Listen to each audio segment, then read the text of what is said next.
Assalamualaikum warahmatullahi wabarakatuh. Alhamdulillahi rabbil alamin. Wassalatu wassalamu ala nabiyyina Muhammadin khairil mursalin wa ala alihi wa sahbihi ajma'in.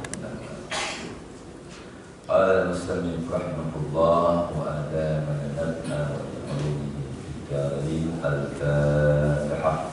أعوذ بالله من الشيطان الرجيم. بسم الله الرحمن الرحيم. الحمد لله رب العالمين الرحمن الرحيم مالك يوم الدين إياك نعبد وإياك نستعين اهدنا الصراط المستقيم صراط الذين أنعمت عليهم غير المغضوب عليهم ولا الضالين. Bapak, Ibu, jemaah salat subuh berjamaah yang dimuliakan Allah Subhanahu wa taala. Hidup ya ternyata terasa bahagia jika kita dalam kondisi beriman dan bertakwa kepada Allah Subhanahu wa taala. Ya, bagi bapak-bapak yang sudah berusia 50 tahun ke atas, kalau kebahagiaan itu adalah kenikmatan dunia, maka akan kecewa. Kalau kenikmatan dunia itu bagi seorang adalah materi dunia, kita akan kecewa. Karena usia 50 tahun ke atas itu ya usia, kalau kayak naik gunung kan, kalau dari 15 sampai 40 tuh naik. Nah, 40 tahun ke atas itu tinggal turun. Makanya sungguh terlalu kalau sudah usia 40 tahun belum istiqamah dalam ibadah. Kalau bisa pas usia 40 tahun kita sudah mantap tuh ya ibadahnya. Yang keluar dari mulut kita tidak lain adalah nasihat, zikir, doa, baca Quran. Kematian dekat banget udah. Dan kemarin ya sudah persiapkan mau berangkat kemarin. Allah panggil orang tua dari istri saya. Inna lillahi wa inna ilaihi raji'un. Kemarin Pak kita banyak ingat kematian ya. Karena hidup enggak lama ya Pak ya. Ayolah rugi kan hidup enggak lama, mati masuk neraka. Itu paling rugi kita. Yang enak mah hidup enggak lama, ibadah sebentar, mati keterima iman Islam, kita masuk surga nikmat selama-lamanya. Amin ya rabbal alamin. Baiklah ya, kenikmatan kita pada pagi ini adalah kita mampu sholat subuh berjamaah. Alhamdulillah. Setelah sholat kita berdoa, berzikir. Lalu sekarang kita tak. Ini kebutuhan kita sudah terpenuhi nih, baru 2/3 ya. Karena kebutuhan kita Bapak Ibu kalau ingin bahagia hidup harus terpenuhi 3 kebutuhan pokok kita. Kebutuhan hati, zikrillah ya. Hati itu Pak makanya berzikir. Makanya orang kalau nggak zikir Pak hatinya gersang. Nggak sholat gersang Pak. Walaupun banyak duit ya, walaupun jabatan tinggi. Nah, alhamdulillah kita sudah dengan sholat, dengan zikir, nutrisi hati sudah kita dapatkan. Makanya hati kita kalau kondisi tenang, ala bizikrillah tatma'innul qulub. Dengan berzikir kepada Allah hati akan tenang. Kalau hati sudah tenang Pak, itulah hidup yang enak nih. Duit banyak hati gelis, nggak enak Pak, nggak usah tidur. Semalam kita alhamdulillah tidur cepat, bangun cepat, alhamdulillah. Kan banyak Pak teman kita nggak bisa tidur karena malam nggak bisa tidur, subuhnya tersiap.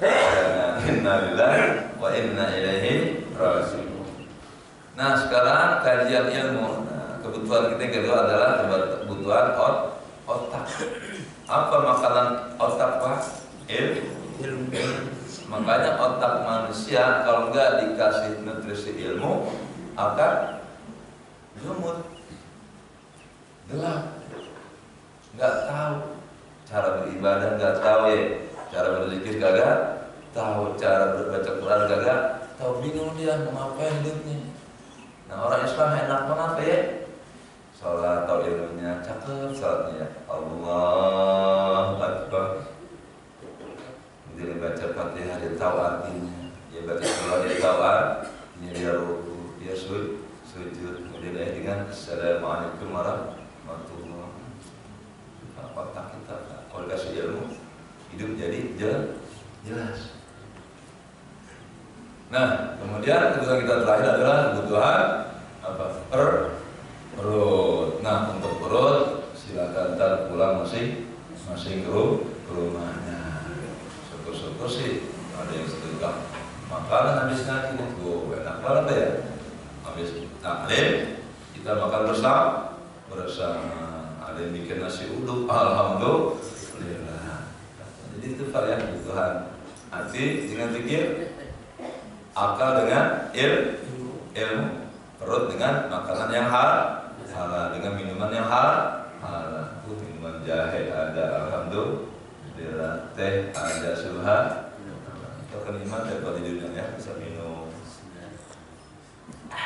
subhan Allah walhamdulillah, la ilaha illallah wallahu akbar. Dan baiklah, karena ini sudah mau masuk bulan haji dan saudara-saudara kita nih sudah banyak yang sampai ke Mekah dan Madinah. Ngomong-ngomong ada berapa orang jemaah ini yang berangkat haji tahun ini Pak? Hah? Oh tidak ada ya, padahal antriannya banyak banget ya. Ini yang berangkat orang mana aja? Ke tempat Sirutnya saya tanya, ada yang berangkat Pak tahun ini? Belum Pak Ustaz.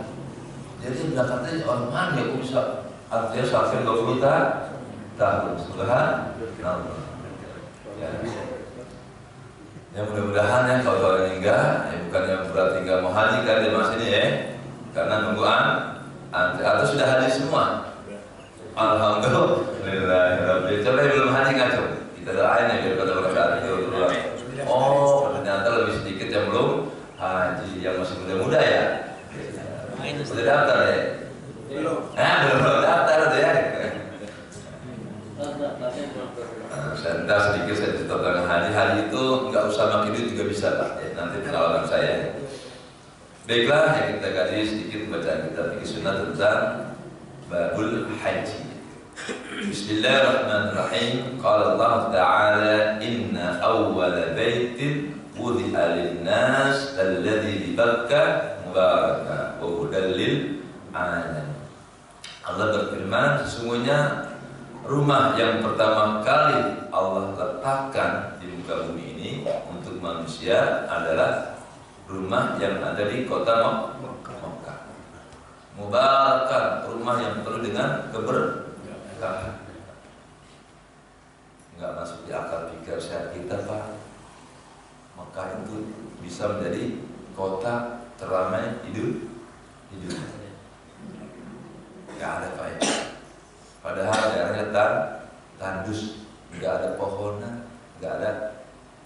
Pak, kalau bukan karena Mekah itu ada Ka'bahnya Pak, sampai sekarang mungkin kita nggak akan berkunjung ke sana. Apa yang menarik?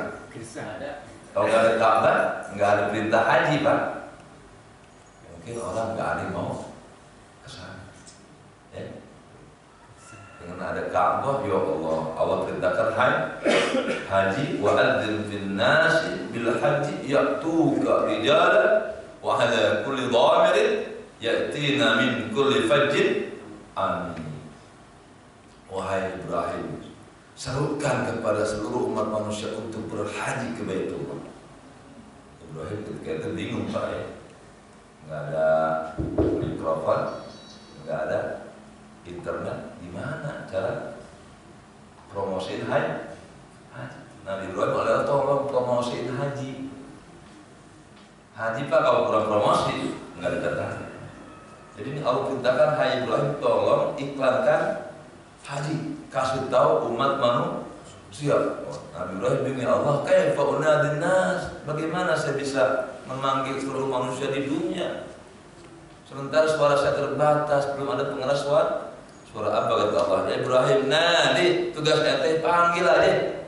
Wa ana uballighu. Aku yang akan menyampaikan suara kamu ke seluruh manusia di dunia. Nah, Ibrahim kan naik ke Jabal Kubais. Langsung, ya ayuhan nas.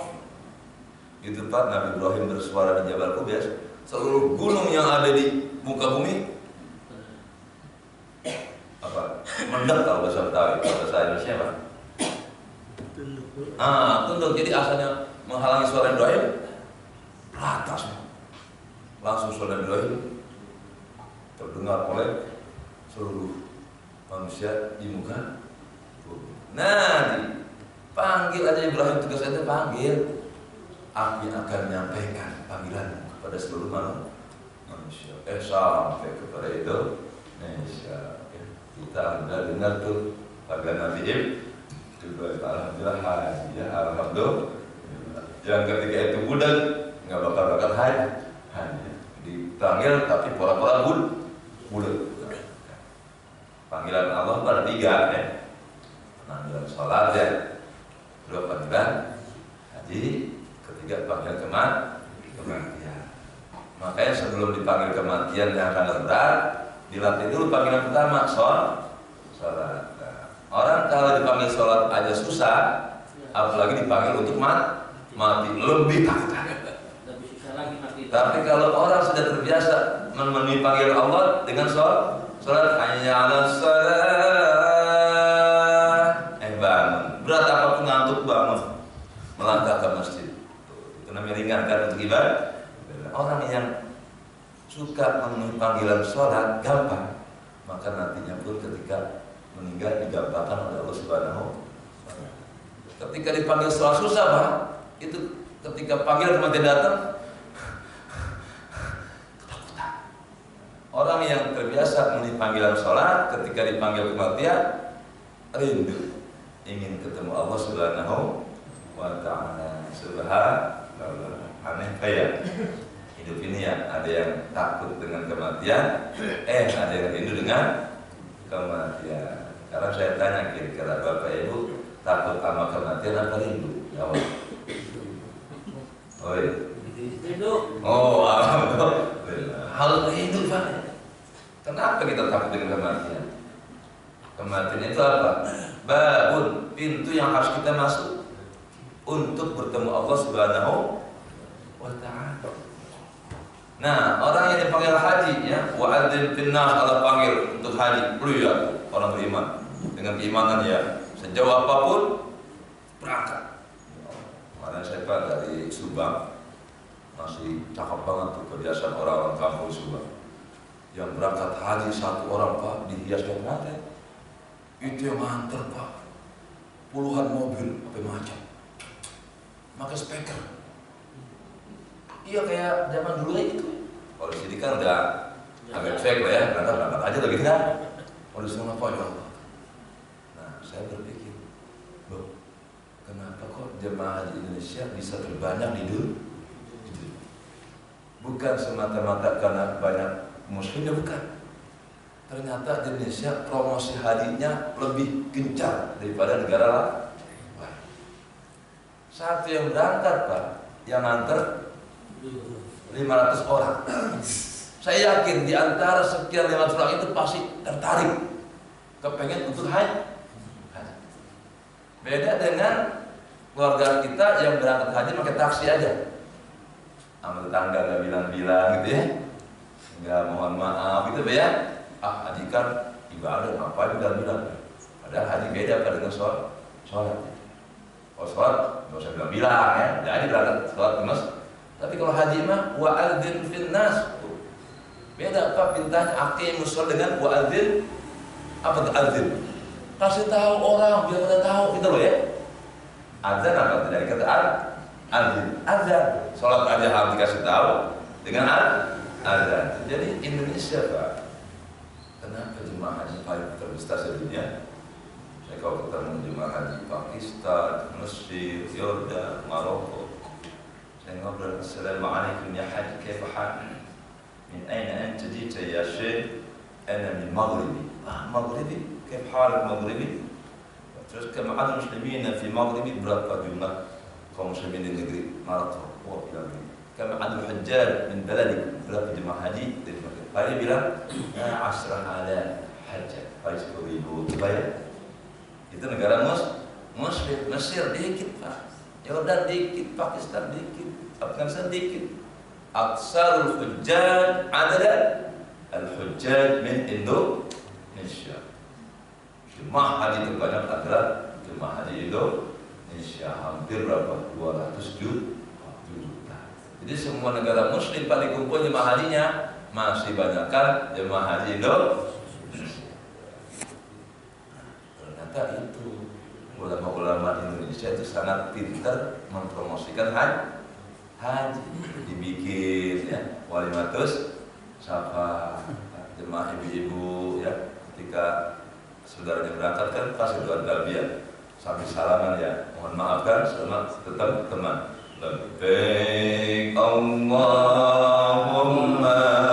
labbaik, labbaik la syarika lak labbaik, innal hamda wan ni'mata lak wal mulka la syarika lak, innal hamda wan ni'mata lak wal mulka la syarika lak. Itu Pak, ibu-ibu yang awalnya nggak ada minat haji, ya, ketika bersalam-salaman dengan tetangganya mau berangkat, nangis dia. Pas pulang rumah, ya Allah, Pak, kapan Pak kita berangkat? Pak, kapan kita berangkat Pak? Dunia itu banyak kok, Papa juga pengen berangkat haji Pak. Jangan-jangan kita meninggal tahun ini Pak. Sudah tahun besok. Oh, ya, itu baru dari walimatus sampah. Kemudian apa? Ngantar ke pondok kan, kerja iring-iringan, pengen lagi asik ya Pak. Tuh surat kita diiring-iringin Pak. Ya. Luar satu pintu. Ya Allah. Jadi memang Indonesia ini Pak ya, unik ya. Keislaman Indonesia ini unik yang negara-negara lain agak punya. Di Indonesia Pak, acara keislaman serba ramai. Idul Fitri yang paling ramai di mana? Indonesia. Tuh, jalan tol dibikin buat siapa? Buat Idul Fitri, karena pada pulang kalau nggak ada acara mudik Pak, kayak di Arab Saudi, habis Idul Fitri, udah aja dia tidur ke rumah masing-masing. Nggak ada kunjungan satu sama lain, makanya nggak ramai di sana. Di Indonesia, ya Allah, Lebaran 2 bulan lagi tiket kereta habis. Habis Tuhan. Ini suatu keberkahan Pak ya, yang tidak didapatkan di negara-negara yang lain. Itu hanya di Indonesia. Kemudian, jadi tempat yang pertama Allah letakkan rumah ibadah di dunia ini adalah Makkah, yaitu adanya Ka'bah Baitullah. Mubarakan yang penuh dengan keberkahan, ya Allah, air Zam-Zam Pak nggak pernah habis. Di kita Pak, kalau jadi panitia haji nih Jakarta kayak kehabisan air ya, Mekah Pak nggak pernah habis air dan Tuhan itu berkah dari air kan? Dan airnya paling apa? Mineral paling tinggi kandungan mineral, nggak pernah dimasak dulu Pak, nggak pernah disterilkan, sudah steril sendiri. Jadi obat buat semua manusia. Saya Pak juga saja tahun kemarin itu ketika mau berangkatkan di general check up di rumah sakit Tarakan. Itu saya Pak oleh dokter Tarakan, dokter jantung, Pak Ustadz, mohon maaf deh, Pak Ustadz terserang jantung koroner. Ya Allah Pak, saya mau tugas haji Pak, lulusnya harus ada surat kesehatan, jangan check up di rumah sakit negara. Tadi check up Pak, saya diponis oleh dokter jantung koron, kayak Ustaz gak bisa berangkat. Innalillahi wa inna ilaihi raji'un. Kalau saya merokok, enggak. Ngopi, enggak. Gak ada. Wah, jatuh korot. Kalau ya, akhir kasih obat jagung banyak banget. Ini Ustaz harus minum obat setiap hari sampai mati. Ini loh, makin takut aja saya bayar. Harus minum obat setiap hari sampai seumur hidup. Saya bawa obat Pak. Akhirnya sampai di Mekah. Ya Allah, kalau saya hidup ketergantungan obat tersiksa sekali ya Allah. Ya Allah, di tempat yang suci ini, depan kamar, makanan saya makan ya Allah. Dengan air zam-zam yang saya minum ini setiap saya datang ke Ka'bah ya Allah. Kalau saya angkat jasmani saya, hampir pada jam. Pokoknya minum jam-jam saya. Berangkat ke hotel saya isi ya, aku botol besar buat di hotel pakai. Obat dokter satu kru saya nggak minum. Suplemen apa saya nggak minum. Hanya dengan azab. Alhamdulillah sekarang saya dan saya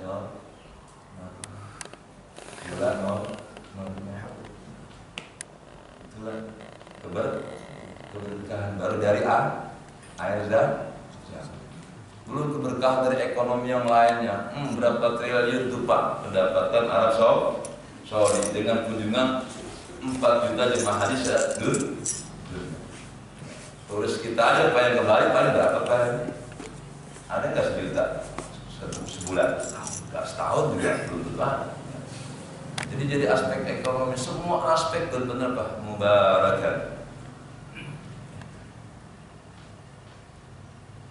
Wa hudan lil alamin, dan sebagai petunjuk bagi semua makhluk.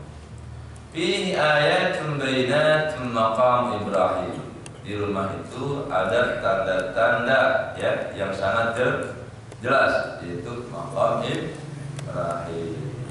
Karena kan sejarah Ka'bah itu dibangun oleh Nabi Ibrahim dan Nabi Ismail. Di situ ada juga Siti Hajar. Dulu Pak Ka'bah itu baru 3 orang, Ibrahim, Ismail, Siti Hajar. Kenapa sih Ibrahim sama Siti Hajar disuruh ke Mekah? Itu sejarahnya kan Nabi Ibrahim Pak nikah dengan Sarah kagak punya anak. Kata Ibrahim, gue kalau nggak punya anak, kita kalau gue meninggal siapa yang lanjutin dakwah Islam? Tuh Pak ya. Dah boleh deh Bang, nikah lagi tapi jangan di sini lu bawa kemana gitu bini lo. Kan di Palestina Pak, Nabi Ibrahim pas kan sama Sarah. Pas nikah dengan Hajar dibawa, lu bawa tempat yang anus yang gak ada orang, gitu kan? Dibawa tuh pas di situ. Kalau nggak tahan Siti Sarah pas nikah sama Siti Hajar hamil sakit hati kan? Berbuat makanya apa? Jauhkan dah. Supaya gue terhibur juga kalau melihat Hajar. Aduh gak enak banget, gue bini tua kalau gunting-gunting. Kalau bini langsung gunting ya Allah. Lupa. Kalau kemudian Sarah pun amin. Keluarlah Nabi Ishak dari Siti Hajar, kalau Nabi Ismail, dari Ismail nanti sampai kepada Nabi Muhammad dari Nabi Ishak, itulah turun ya Bani Israel ya terus sampai Ishak. Jadi Ibrahim itu Pak keturunannya Pak, jadi para Nabi dan Rasul keturunan orang-orang yang soleh. Wa man dakhalahu kana amina, siapa orang yang masuk ke kota Mekah dia akan aman. Jaminan Allah Pak, orang yang masuk ke kota Mekah akan aman. Emang enak banget Pak daerah Madinah, kalau Mekah Madinah itu. Ya kalau bahasa sana Pak udah seperti di surga, benar ya? Bayangan surga itu Mekah Madinah. Dan bahkan nanti Dajjal nggak bisa masuk ke kota Mekah dan Madinah. Semua kota dimasuki oleh Dajjal. Makanya kalau pengen pas Dajjal datang nggak gangguin Bapak, silakan sekarang hijrah ke Mekah dan Madinah. Duit setriliun udah buat tinggal di Mekah Madinah aja sampai kematian kita. Subhanallah, asyik kali ya. Jadi setriliunnya udah Mekah aja.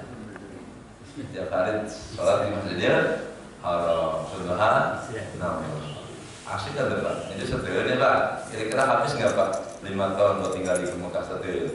Enggak kayaknya. Ya, paling lama Pak. Walillahi 'alan nas hajjul baiti man istata'a ilaihi sabila. Dan hanya karena Allah wajib haji itu atas manusia. Lihat Pak, perintah haji Pak nggak seperti perintah yang lain. Di sini diawali kan walillahi 'alan nas hajjul baiti man istata'a ilaihi sabila. Kalau perintah yang lain fi'il amarnya dulu ya. Aqimis salat, dikala salat. Tapi ketika berhaji walillahi 'ala nasi hajjul bait. Kenapa disebut lillahnya dulu? Ya, hanya karena Allah lah wajib atas manusia berhaji. Ini Pak ada penekanan ya dalam bahasa Arab Pak. Kenapa suatu kata didahulukan dan di akhir? Enggak sembarangan. Kalau kita belajar ilmu balaghah, kenapa ada takdim, ada takhir? Kenapa ada ma'rifat, ada nakir? Kenapa nakirah dikedepankan? Ma'rifat ada aturan main dalam ilmu bahasa.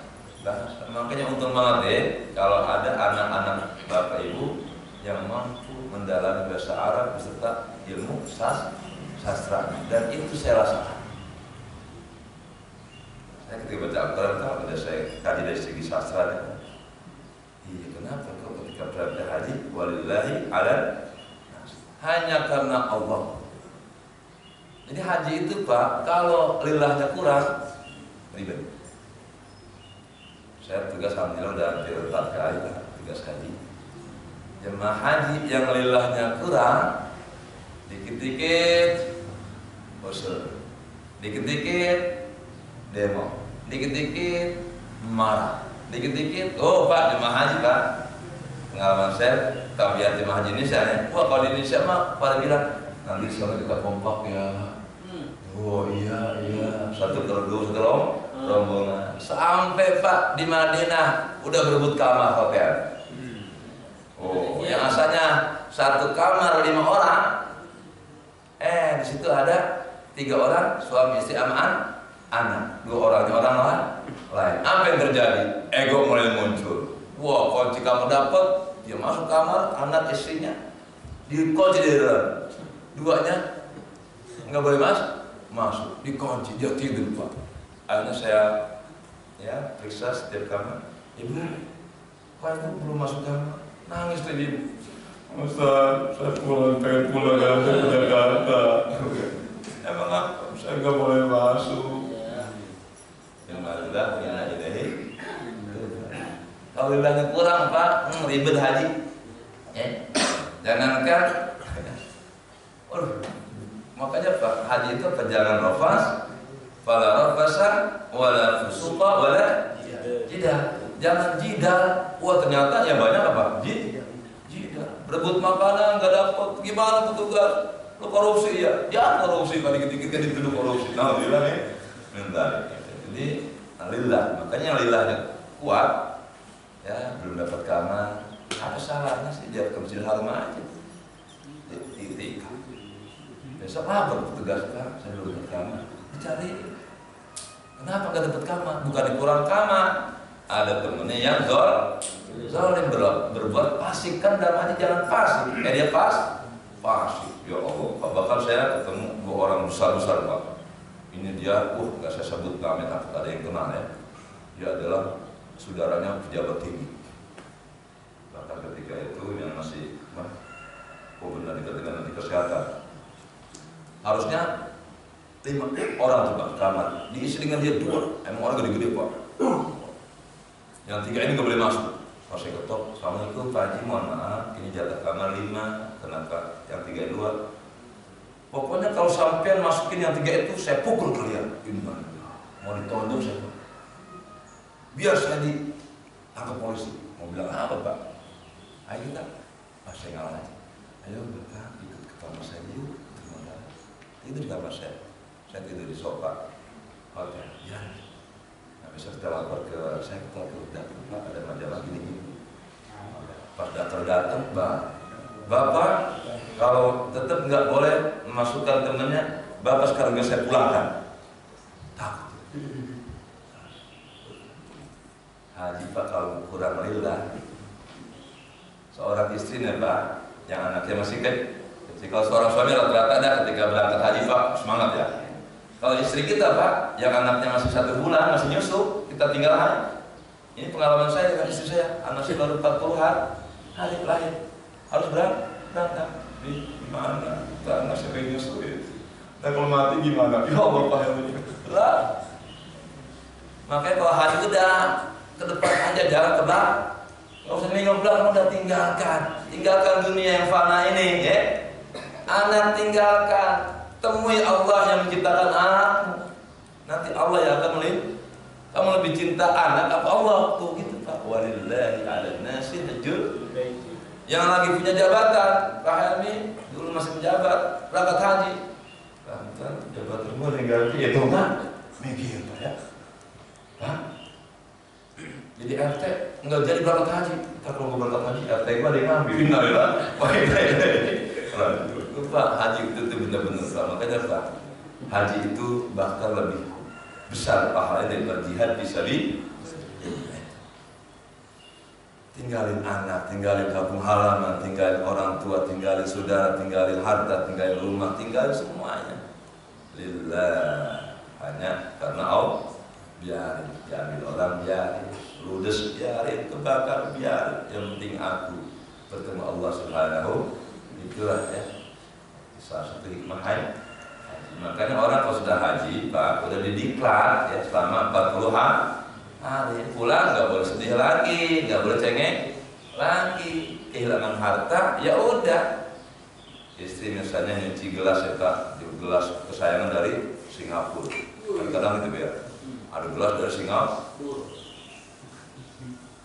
atau istrinya nyuci atau pembantunya pecah, bu Allah Pak, ini gua bukan harga gelasnya Inem, wah marah pembantu kan, lu kagak tahu ini dari mana dapat gelas.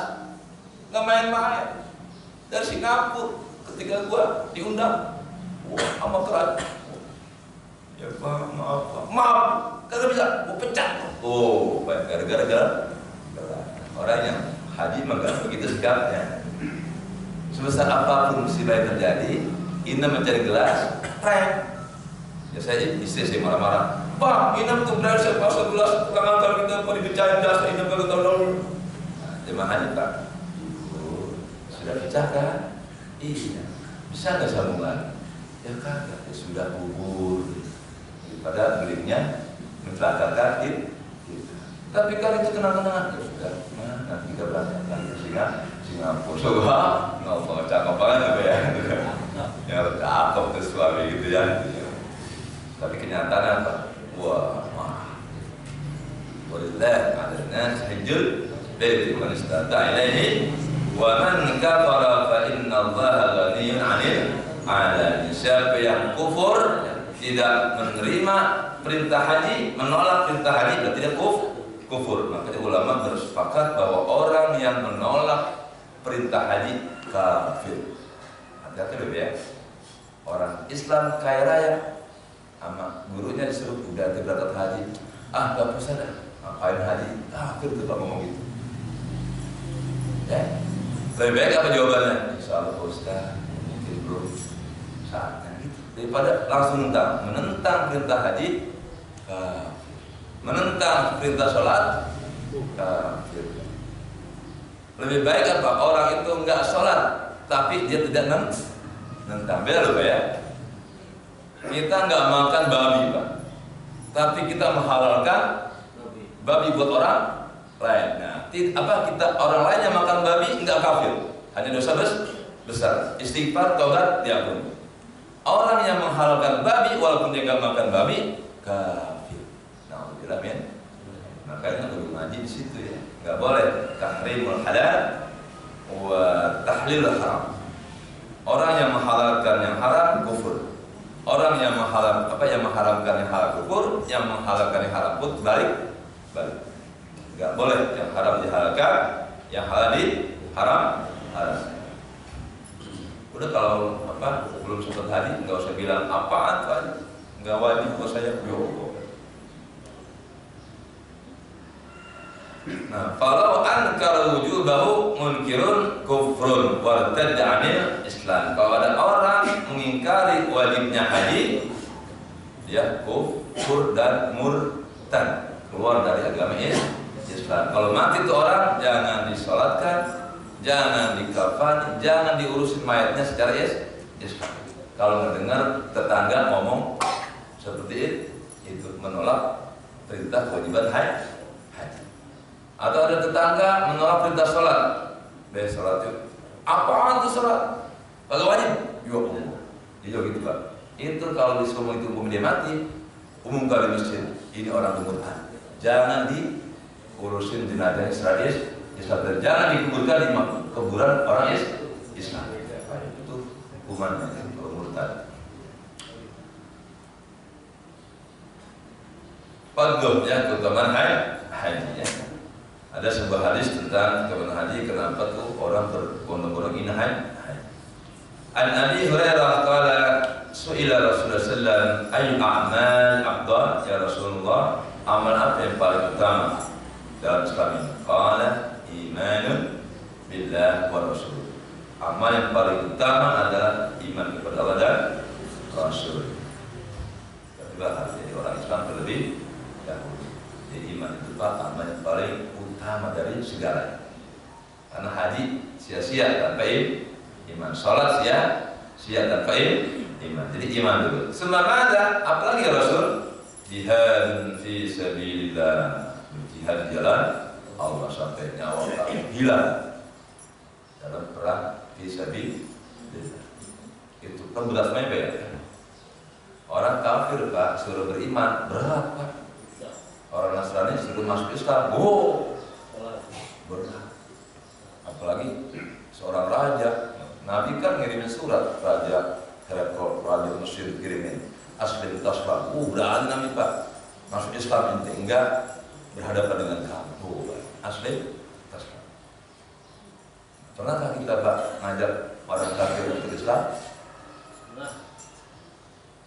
Makanya di Indonesia paling banyak orang Islam karena mau nikah ya. Oh ya, mau nikah sama orang asing. Anak kita dapat pacar orang asing dari Facebook, apa datang ke Indonesia mau nikah. Islam belum Ustaz, Islam belum. Isnatin belum Isnat dulu. Belum ngerti sholat, belum ngerti baca Quran, belum ngerti Islam banget langsung syahadat. Ya nggak ada larangan sih, boleh. Mudah-mudahan setelah masuk Islam jadi orang Islam yang benar. Tapi nyatanya Pak, ya setelah dibawa ke negeri asalnya sampai di sana, itu suaminya apa? Ya nggak sholat lagi, nggak Islam lagi. Anak kita sudah terganggu. Sholat hamil. Telepon tuh Pak ya, orang kita ke saya, Pak Haji, gimana dong Pak Haji? Ternyata suami saya negaranya dia ke gereja lagi, ya bagian Pak. Mau nikah sama orang mana-mana yang agamanya belum Islam, dia pasti masukkannya hanya untuk menikah. Walaupun ada juga ya, setelah dia syahadat jadi orang Islam yang benar. Nanti kebanyakan Pak, ya Allah ya, sangat mengecewakan. Dan saya langsung melihat ya, dan anak ini telepon saya, Ustaz dia janji pada Ustaz kalau udah nikah nanti tinggal Indonesia. Sekarang dia berkhianat Ustaz. Saya bilang, Mas kapan dong tinggal Indonesia? Kamu gila ya? Emang dari Amerika ke Indonesia pulang pergi berapa pesawat? Mana mungkin aku mampu setiap bulan pulang ke Indonesia? Udah kamu ikut ke negara aku. Pak di sana, udah dia bebas banget kan suaminya. Murtad lagi kan. Gereja lagi ninggal anak kita. Nangis. Buat apa menangis? Sudah terjadi.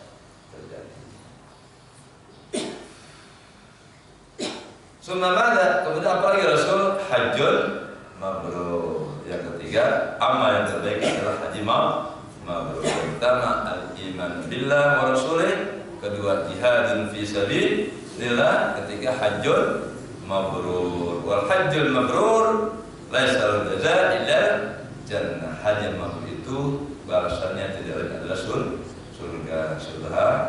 Ini Pak. Karena balasannya surga ini dengan keimanan, ada hadis ini, ada ayat Qur'annya, diterima oleh hati orang beriman, langsung kepengen haji. Jadi iman dulu Pak, kalau nggak iman mah kagak nyambung. Jadi kita orang Indonesia berhajinya banyak sekali, kenapa? Satu, ada iman. Kedua, promosi hajinya hebat. Subhanallah. Maka anna jihad, keterangan tentang bahwa haji itu adalah jihad. An Hasan bin Halil anhuma an ja'il Nabi sekalian, inni jabbar ya Rasul, saya ini orang pengecut, gak kayak yang lain, berani mati itu Pak ya. Jadi ada Pak, ya, orang Islam zaman Nabi itu jujur, ya Rasulullah, ini jabbar, ini da'i, saya lemah, nggak bisa naik kuda, nggak bisa main pedang. Kayaknya kalau saya ikut jihad pun bukannya jihad, hanya nganterin nyawa. Jadi Pak, yang jihad pun harus ahlinya, nggak sembarang orang ikut jihad. Nabi Muhammad itu kalau mau berjihad dengan orang kafir, ada anak muda pengen jihad, ente bawa apa? Punya kuda? Enggak. Punya pedang? Enggak. Punya duit? Enggak. Udah, pulang aja. Itu bukan jihad, nganterin nyawa. Ini dahaya pakai pengecut terus nggak kayak orang pemberani seperti Sayyidina Ali, Umar, itu mah. Bahkan Sayyidina Umar mah ketika Nabi hijrah kan, yang lain mah sembunyi malam hari ke Madinah hijrah, Umar mah pagi hari. Hai orang kafir Quraisy, siapa yang ingin anaknya jadi anak yatim? Siapa yang pengen bini janda? Ayo hadap aku. Tuh, Umar bin Khattab. Nah kan nggak semua orang seperti Umar bin Khattab gitu loh ya. Nggak semua orang kayak Umar bin Khattab. Kayak kita kan beda-beda nih Pak. Islamnya ada yang rajin tahajudnya ya, ada yang kurang tahajudnya, tapi infak sedekahnya banyak. Emang beda-beda Pak. Nih bangunan masjid nih, jangan orang tahajud mulu, nggak jadi. Jemaah jangan tahajud mulu. Gak ada yang ngeluarin tuh, nggak bakal jadi biar tahajud 1000 rakaat nggak jadi sih. Nah adalah orang kaya yang walaupun mungkin ngajinya jarang, sholat jemaahnya jarang, tapi duitnya banyak. Deketin tuh Pak. Ustaz maaf ya, saya jarang ngaji, saya sholat Ustaz sibuk. Ya nggak apa-apa Pak, yang penting nggak banyak, masih 12 miliar aja tuh ya. Nah, dan ada Pak tipe orang begitu, ngaji susah, sholat susah, tapi nyumbang banyak. Saya kan DKM tahu. Saya DKM juga. Biasanya nih, jamaah yang kaya biasanya apa? Jarang ke masjid. Jadi dikit ke Singapura, ya kan ke Bali ya. Tapi Pak kita datangin, bos ini kurang semen nih, berapa sap Ustaz ya, 100 sap langsung. Ustaz kita berdua manusia itu bilang aja di satu langsung kok bisa dianterin. Tuh orang kaya. Jadi makanya kalau Islam tuh ada yang kaya, ada yang ahli ibadah. Jangan ahli ibadah melulu repot. Karena jarang banget Pak, kaya juga ahli ibadah jarang ya. Kalau ada alhamdulillah. Ini emang bekerja sama Pak antara 4 orang ya. Iwan dunia bi'arba'ah dan Nabi ya, harmonisnya hidup ini dengan 4 orang. Bi ilmi ulama, dengan ilmunya alim ulama. Ulama kan tugasnya ngajar, dakwah. Nggak bisa ulama nutup hotel Alexis, nggak bisa. Jadi demo dengan ribuan orang, FPI nggak bisa nutup Alexis. Nah, tugas nutup siapa? Penguasa. Makanya Pak, biadil umaro, adilnya pemimpin. Wah, ini udah banyak demo tentang Alexis. Cabut izinnya.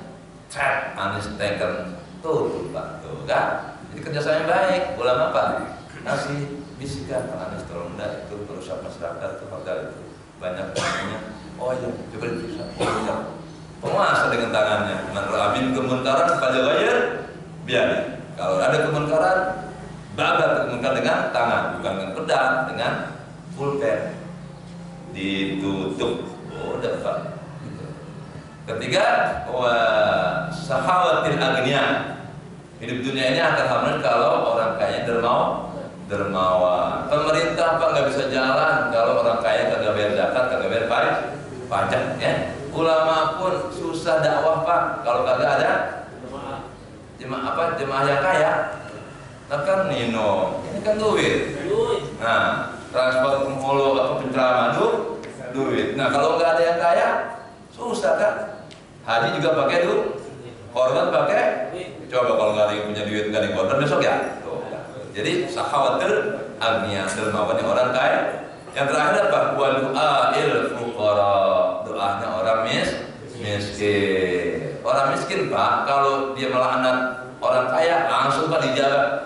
Makanya bagaimana supaya orang miskin jangan melaknat orang kaya? Orang kayanya bayar zakat infak orang miskin kalau sering dikasih duit Pak orang kaya, bayar banget tuh si miskin. Disuruh apa aja mau. Tapi kalau orang kaya pelit, ternyata orang kaya dirampok malam harinya. Tetangganya miskin, apa bilang? Mampus lu, enak tuh Pak. Tapi kalau orang kaya itu dermawan Pak, sakit dikit aja baru pilek, jangan mati sakit ya. Wadah datang. Orang kaya Pak kalau dermawan Pak, mohon maaf, ketika meninggal Pak, ya Allah, Yai dari manapun datang, Habib dari manapun datang. Itu orang kaya yang dermawan. Ya, padahal nggak dijarang. Soal dermawan dijarang. Kenapa para alim ulama habaib ikut nyolatin? Ya Allah, setiap ketemu ulama di amplopin sedekah. Jadi yang diinginkan apanya? Sedekahnya bukan soal jemaahnya orang kaya mah. Sedekahnya. Orang miskin pun karena sering dibagi, doanya apa? Panjang ya Allah, panjangkan umur Bapak ya Allah. Karena kalau dia mati dua, saya pengen bagi lagi ya Allah. Jadi doanya orang miskin. Nah, pejabat nyungsep Pak kalau rakyatnya melaknat. Ulama pun kalau nggak mau dakwah, nggak mau ngajar ilmunya, orang rakyat pada bodoh bisa bangkrut negara. Pemimpin nggak adil, bahaya. Orang kayaknya pelit, bahaya. Makanya apa? Ulama dakwah terus semangat, pemimpinnya adil. Bagaimana menata ulama, rakyat, orang kaya, orang miskin? Kaya ambil zakat pajaknya untuk orang miskin untuk pembangunan. Nah, orang miskinnya doa ya Allah, selamatkanlah orang itu ya Allah. Mas sekalian yang Allah Subhanahu Wa Taala ya, itulah ya beberapa keterangan dari sunnah tentang haji. Mudah-mudahan saudara kita yang bersama kita haji diberikan pelajaran Allah Subhanahu Wa Taala. Karena kenapa Pak? Mereka yang haji Pak itu adalah duta kita, delegasi Allah dari Indonesia. Nah, jemaah haji nanti kan di Arafah, mereka ketika wukuf Pak, kita akan berdoa Allahumma ighfir lil mu'minina wal mu'minat wal muslimina wal muslimat al ahya'i minhum. Yang doa, yang wukuf, yang tawaf, yang jumrah teman kita Pak. Kita di tanah air lagi tidur. Itu dosa-dosa kita diampuni oleh Allah Subhanahu gara-gara teman kita haji.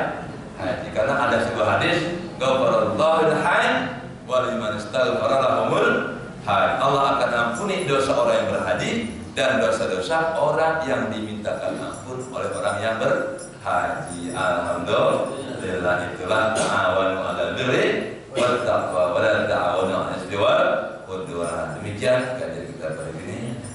Dan Allah wa'alaikum. Assalamualaikum warahmatullahi wabarakatuh. Waalaikumsalam warahmatullahi wabarakatuh. Demikianlah pemaparan serta nasihat dari guru kita yang mulia Al-Mukarram Kiai Haji Amar Hasan Imam. Begitu luar biasa, dan mudah-mudahan kita bisa mengamalkannya dan menjadikannya sebagai sebuah pegangan untuk hari-hari selanjutnya. Selanjutnya kami akan memberikan kesempatan kepada Bapak dan Ibu untuk memberikan pertanyaan. 1, 2.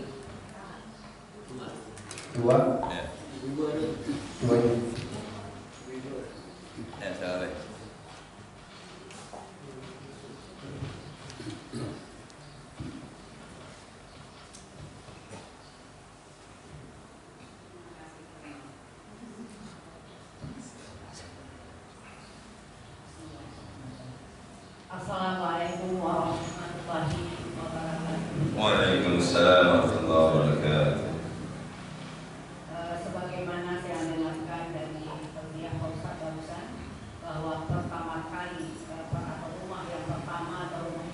yang ditempatkan oleh Allah di kota Mekah, dan juga adanya air Zam-Zam di kota Mekah sejak dari zaman Ibrahim sampai saat ini. Tentu hal ini merupakan suatu kekuasaan dan kebenaran dan kasih sayang Allah kepada ciptaannya. Dan juga yang saya tanyakan bahwa Ka'bah itu telah merupakan suatu kewajiban yang dikelilingi oleh yang umroh ataupun jemaah haji setiap tahunnya atau setiap harinya bagi yang umroh, dan tidak satu pun diselipit oleh orang yang non muslim. Maka kota Mekah adalah kota yang suci, kota haram dan yang lainnya. Dan pertanyaan saya Pak Ustaz, apakah hakikat daripada dikelilinginya Ka'bah 7 hari di dalam ritual haji ataupun umroh? Mungkin kalau saat ini kita bisa merasakan kisahnya Hajar dari air Zam-Zam, begitu juga di Padang Arafah kita diam sejenak untuk introspeksi diri dan memohon kepada Allah, dan begitu juga dengan melemparnya kita adalah kisah Ismail melempar setan. Tapi saya ingin menanyakan apa hakikat dari 7 kali kita mengiringi Ka'bah ini. Terima kasih atas jawabannya. Wabillahi taufiq wal hidayah. Wassalamualaikum warahmatullahi wabarakatuh. Waalaikumsalam. Langsung lihat takut lupa. Ya, terima kasih. Ini pertanyaan cukup tinggi pas mereka karena sudah bicara hakikat.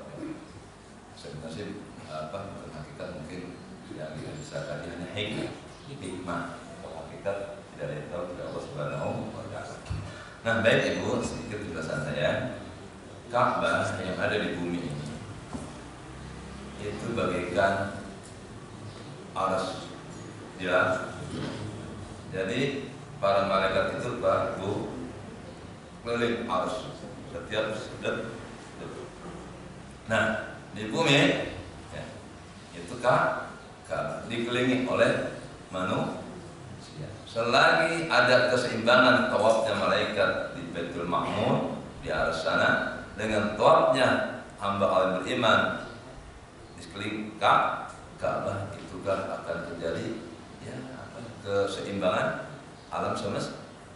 Ketika poros langit muter terus ditawafin, poros bumi nggak ada yang kelilingin, itu bagaikan roda mobil, yang satu bergerak, yang satu tidak. Itu akan terjadi kehancuran alam semesta.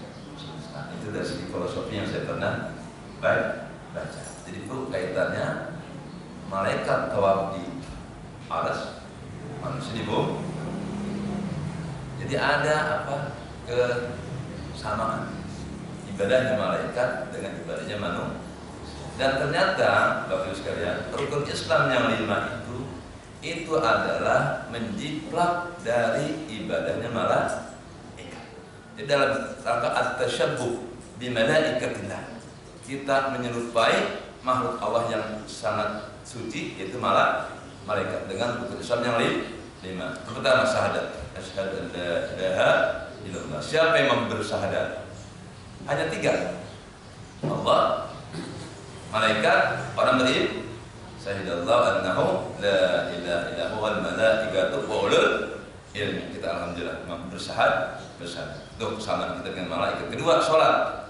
Itu sholat adalah rekapitulasi ibadahnya malaikat. Yang takbir siapa? Malaikat. Yang sujud siapa? Malaikat. Yang rukuk siapa? Maka Nabi setelah Isra Mi'raj, ya Allah, aku pengen deh dikasih bentuk ibadah yang seperti malaikat. Maka turunlah perintah sholat.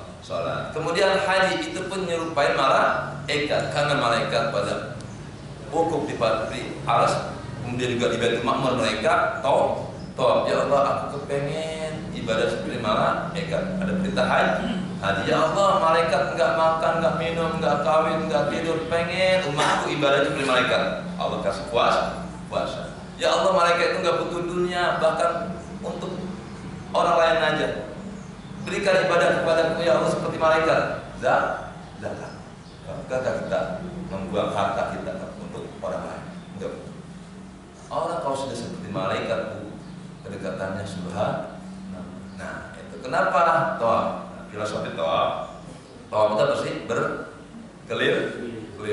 Nah, Ka'bah itu adalah ya simbol ya untuk penyembahan Allah Subhanahu wa ta'ala. Jangan dibayangkan Allahnya ada di dalam Ka'bah. Kalau ada jemaah haji ngebayangin Allah dalam Ka'bah, musyrik. Ya, jangan dibayangin Allah ada di dalam Ka'bah. Nah, tawaf itu apa? Berkeliling. Kita apa dalam rangka pertaubatan. Ya Allah, hamba telah wukuf di padang Arafah, telah introspeksi diri, siapa hamba dan siapa Engkau ya Allah. Hanya Engkau lah yang Maha Kuasa. Terus setelah mengenal Allah, kita digiring ke Muzdalifah. Apa Muzdalifah? Pendekatkan. Bagaimana mendekatkan Allah? Sebut nama Allah sebaik-baiknya. Fadzkurullaha dzikran katsira. Zikir yang banyak. La ilaha illallah, la ilaha illallah, subhanallah walhamdulillah, wa la ilaha illallah, wallahu akbar, astagfirullah, la haula wala quwwata kalimat thayyibah yang lain. Nah, digiring ke Mina. Kenapa Mina? Harapan. Orang kalau sudah kenal dan dekat, itu biasa apa? Ingin melontarkan harapannya. Ya Allah, berikanlah kami, berikanlah kami. Tuh, ya. Tapi yang namanya manusia setelah kenal Allah, setelah dekat dengan Allah, setelah mendapatkan harapannya, apa yang diinginkan diberikan oleh Allah, masih tergoda oleh rayuan setan. Maka disuruh jumrah. Nah, dengan jumrah ini filosofinya apa? Ternyata banyak umat manusia yang sudah kenal Allah pun, yang sudah dekat dengan Allah pun akan tergelincir dalam dosa. Nah, kalau sudah terjatuh dalam dosa lagi, jangan putus asa dari rahmat Allah. Kelingilah, minta ampunan Allah, ketuk pintu ampunan Allah. Ya Allah, hamba pernah dekat, tapi hamba sekarang berdosa lagi ya Allah. Ya Allah, Rabbana zalamna anfusana wa illam taghfir lana wa tarhamna lanakunanna minal khasirin. Nah, ketuk rahmat Allah, ketuk pintu ampunan Allah. Nah, itulah filosofi tawaf sekitar Ka'bah. Kita nggak boleh putus asa dalam menggapai maghfirah dan rahmat Allah Subhanahu wa ta'ala sebesar apapun dosa. Sa'i itu berusaha menjadi orang baik lagi. Bersih hati dari sofa, kebersihan hati. Marwah apa marwah? Kepuasan hidup. Kalau diawali dengan usaha yang bersih, akan mendapatkan kepuasan dalam hidup ini. Terakhir tahallul. Nah, apa tahallul? Bebas. Ya, yang asalnya haram jadi halal. Kalau ihram yang asalnya halal jadi haram. Dengan tahallul yang asalnya haram jadi halal. Kapan kita bebas yang hakiki? Tahallul hakiki adalah ketika kita berada di dalam surga. Filosofi haji kalau tiga kali surga. Demikian ya, ada apa saya jawab terima kasih. Saya sering lagi sedikit. Ya, oke. Pernah saya membaca di tafsirnya Hamba bahwa 7 kali yang dilakukan tawaf itu ada merupakan 7-nya hari yang kita lakukan. Iya, bisa juga. Dan kemudian 7 lapis lagi. bagaimana kita melewati hari-hari yang 7 itu akan kita lihat di saat kita tawaf. Ada yang buru-buru, ada yang pelan-pelan, dan ada yang tergesa-gesa sambil sibuk sana sini. Ini mencerminkan kehidupan manusia di saat kita tawaf. Apakah ini bisa diartikan ke sana? Iya, bisa. Terima kasih. Terima kasih. Itulah yang namanya hikmah bisa diambil dari berbagai aspek. Dihubungkan dengan 7 lapis langit, 7 lapis bumi, 7 hari dalam hidup di dunia. Nah, kita hidup ini enggak lepas dari 7 hari yang terus berganti-gantian. Inna fi khalqis samawati wal ardi wa ikhtilafil laili wan nahari la ayatin li ulil albab. Ujung-ujungnya bisa berkaitan dengan banyak hal. Itulah yang dapat digali yang hikmahnya dalam haji, terutama tawaf. Itu saja bagi yang saya sampaikan. Terima kasih atas tambahannya.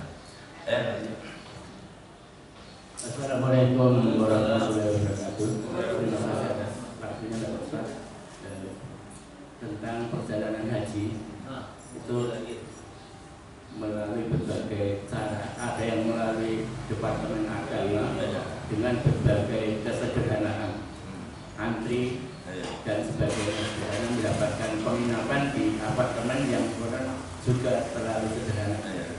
Lain dengan perjalanan haji yang mewah dengan berbagai bintang, hotel berbintang dan sebagainya. Yang ingin saya tanyakan adalah kalau semuanya itu dilakukan dengan segala keikhlasan, mana sebenarnya yang yang lebih afdol. Terima kasih. Wassalamualaikum warahmatullahi wabarakatuh. Waalaikumsalam. Terima kasih. Jadi ya, dalam pelaksanaan ibadah itu yang tergantung kondisi. Karena kondisi manusia itu beda.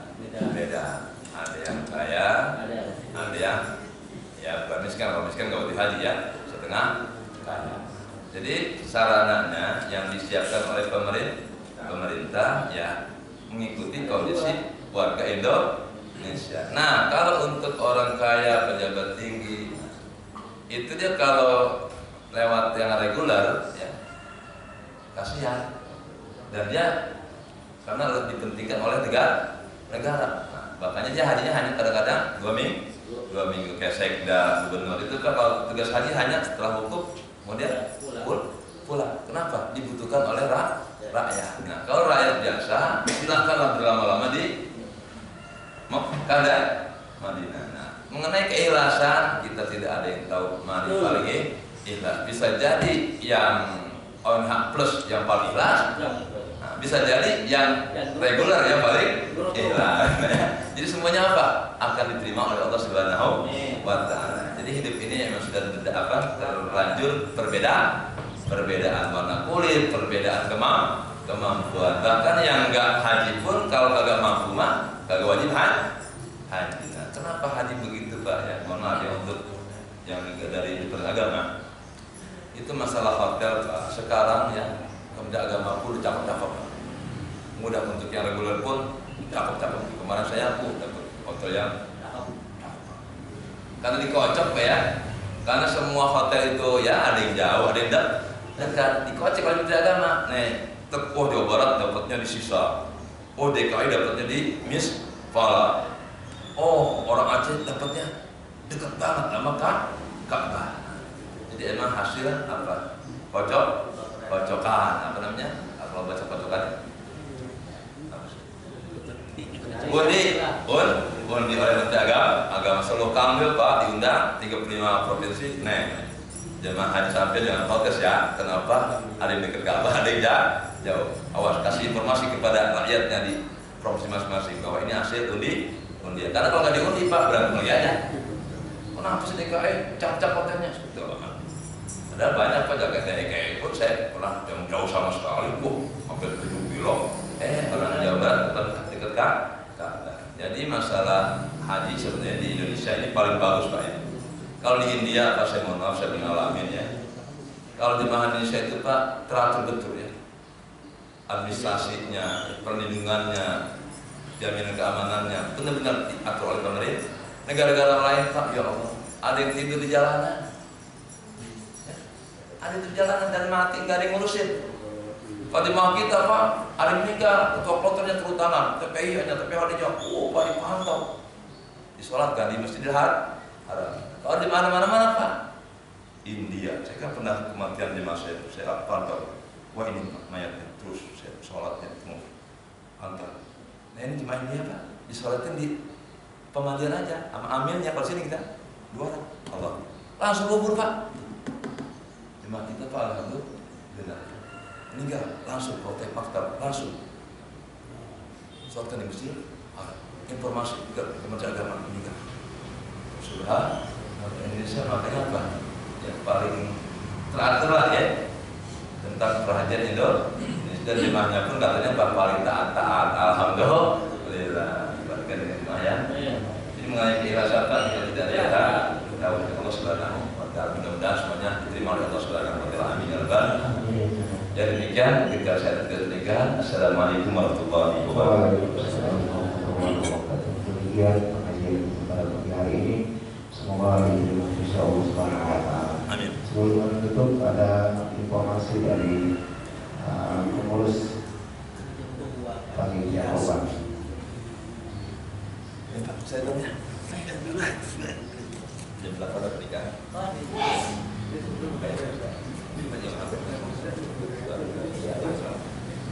Ya, tadi. Assalamualaikum. Assalamualaikum warahmatullahi wabarakatuh.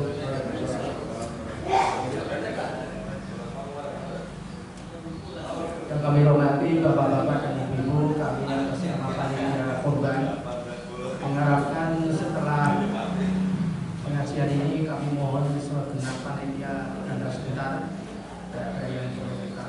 dilakukan. Yang kedua, kepada para jamaah yang belum mendaftar atau ada niat untuk berkorban, kami panitia menunggu karena waktu kita tinggal kurang lebih 10 hari. Untuk itu kami mohon perhatiannya khususnya kepada para jamaah yang sudah ada niat untuk berkorban segera melaporkan atau mendaftar di panitia. Terima kasih. Wassalamualaikum warahmatullahi wabarakatuh. Waalaikumsalam warahmatullahi wabarakatuh.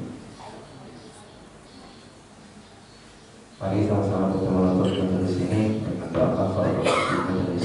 Subhanallahumma wa bihamdika, asyhadu an la ilaha illa anta, astaghfiruka wa atubu ilaik. Wassalamualaikum warahmatullahi wabarakatuh.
Semalam